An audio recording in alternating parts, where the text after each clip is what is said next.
Hi, my name's Keith Mason, and in this video I'm going to share with you my strategy, my tactics, my system, my techniques for trying to capture great images in a theatre environment.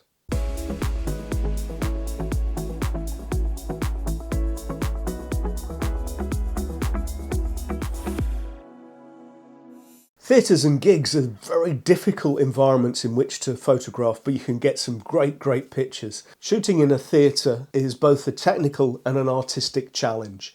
The technical aspects you can learn and you can develop. The artistic ones are your choices.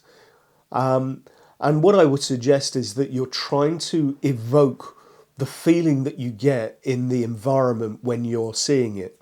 So if a particular scene is very emotional, you're trying to get that feeling across. If it's a happy musical scene, you're trying to get that feeling across. And how you take the pictures and how you process them are part of that creative choice that tries to evoke the feeling that you had when you were seeing that picture. The challenges around shooting in these environments are to do with the fact that theatres and gigs tend to be very dark environments. They have a lot of lights that strobe, they turn on and off all the time. And the colours change all the time. So the colouring in the environment is quite difficult to capture. And of course the performers are moving and they're not posing. So you've got to try and capture them as they're moving around. So the first part of my system is choosing the camera and the lens combination and the settings that I use.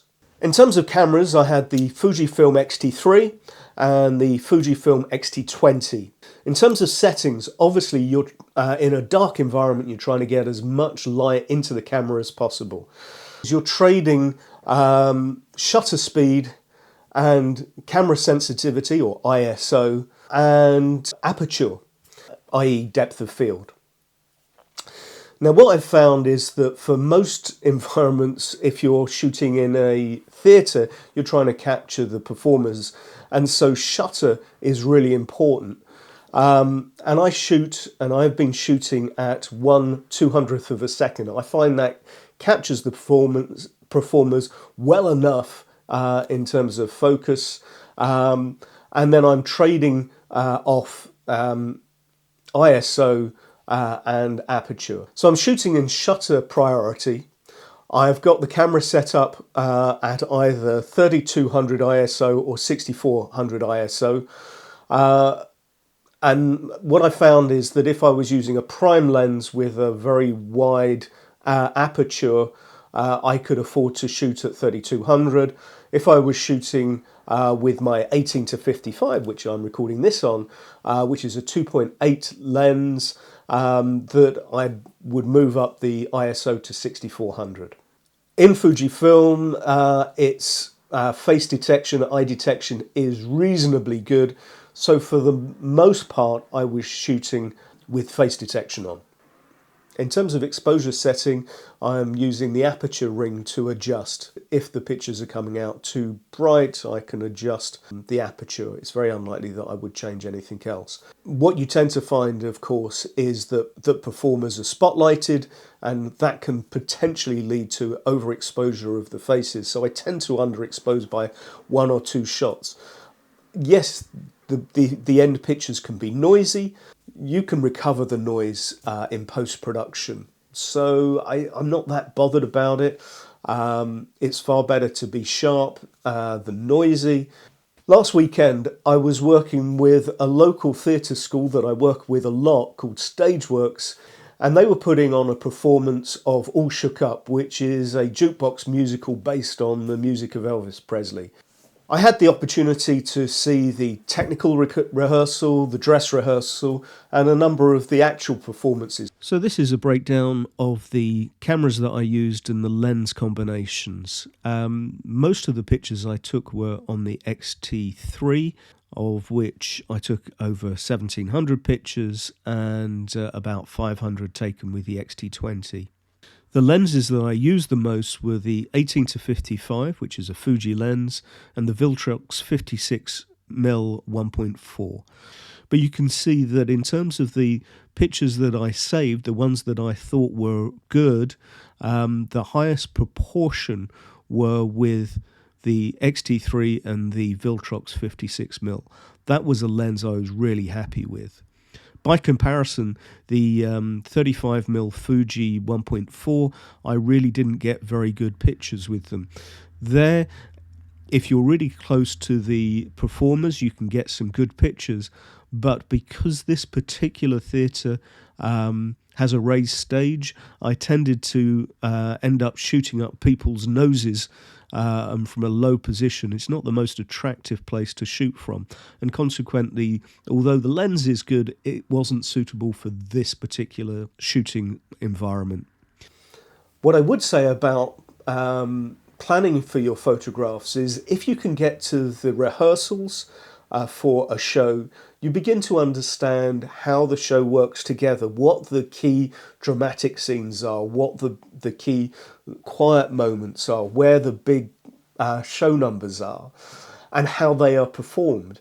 And that way you can begin to plan for a particular shot. The best pictures tend to be those where there is something happening. The technical aspects you can learn and you can develop. The artistic ones are your choices. And what I would suggest is that you're trying to evoke the feeling that you get in the environment when you're seeing it. So if a particular scene is very emotional, you're trying to get that feeling across. So if you can go to the rehearsals, if you can go to the technical rehearsals, the dress rehearsals, you'll know where people are going to be. You're going to know when the big scenes are coming up, and you're going to know where to position yourself. If there's something happening on stage left, you want to be there. If it's going to be a big set where the entire cast is on stage, you want to make sure that you're sort of front and centre so you can capture the whole scene. If there's a big freeze or a big action shot, then you can get that.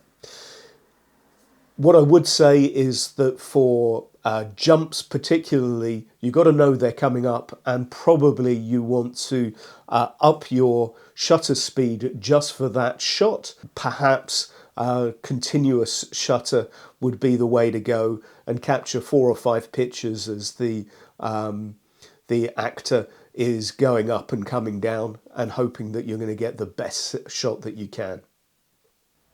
So you can see here, this is a rehearsal shot, and you can see that there is a freeze that I think will make a good photograph. Here is the same picture taken at the technical rehearsal, where the performers are not in their stage wear, and where the lighting is beginning to be set out by the lighting director.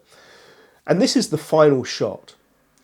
So being able to work out when a particular moment is coming will help you to get great pictures. The decisive moment for me is more important than just spraying and praying. What I would recommend is, if possible, that you should work with the lighting team. I was lucky with this particular performance is that I knew the lighting director, and I was able to spend some time with him to try and understand what the colour palette was going to be for each scene, and where the spotlights were going to come up, where the performers were going to be. Okay, Tim, tell us about what you're doing. So I'm doing the lighting. It kind of, if you look out on the stage now, you can see a state there. There you go. Yeah.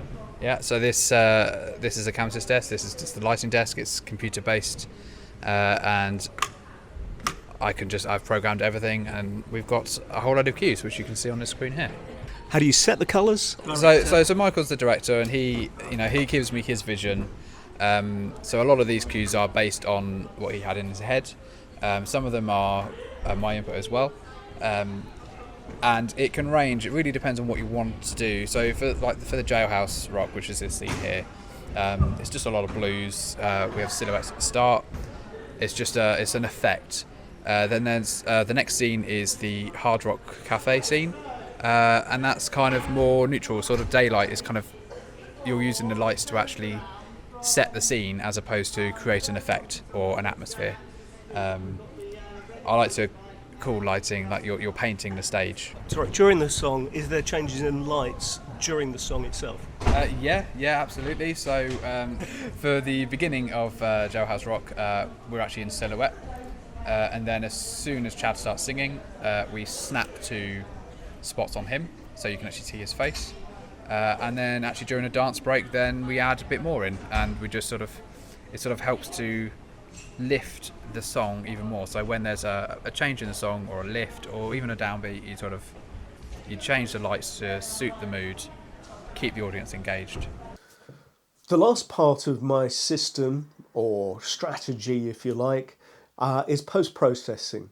Post-production is really, really important, and I've done a couple of videos about how I process theatre pictures afterwards. What you're trying to do is make sure that you're trying to evoke the feeling that you got during the performance, the glamour or the drama or the strength of feeling or the warmth that you're going for any particular picture. I have now got half a dozen, probably a dozen different presets that I have developed over time, which I'm happy to use as a start point for processing theatre pictures. So here's one of the pictures that I took at the show. This is the picture just as it came out of camera.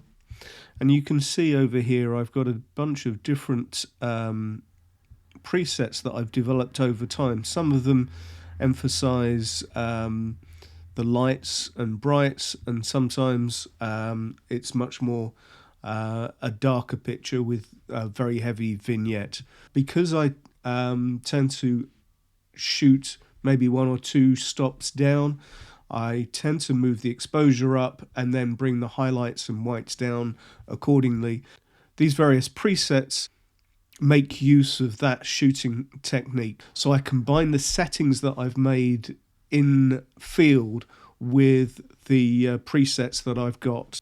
But what you can see is that white balance can make an awful large difference to the overall effect for a particular image. So here the temperature is quite low, but the tint is also quite negative, is quite green, whereas for this one the tint is much more even and the temperature is even slower, but then I can warm the image up here just with the temperature.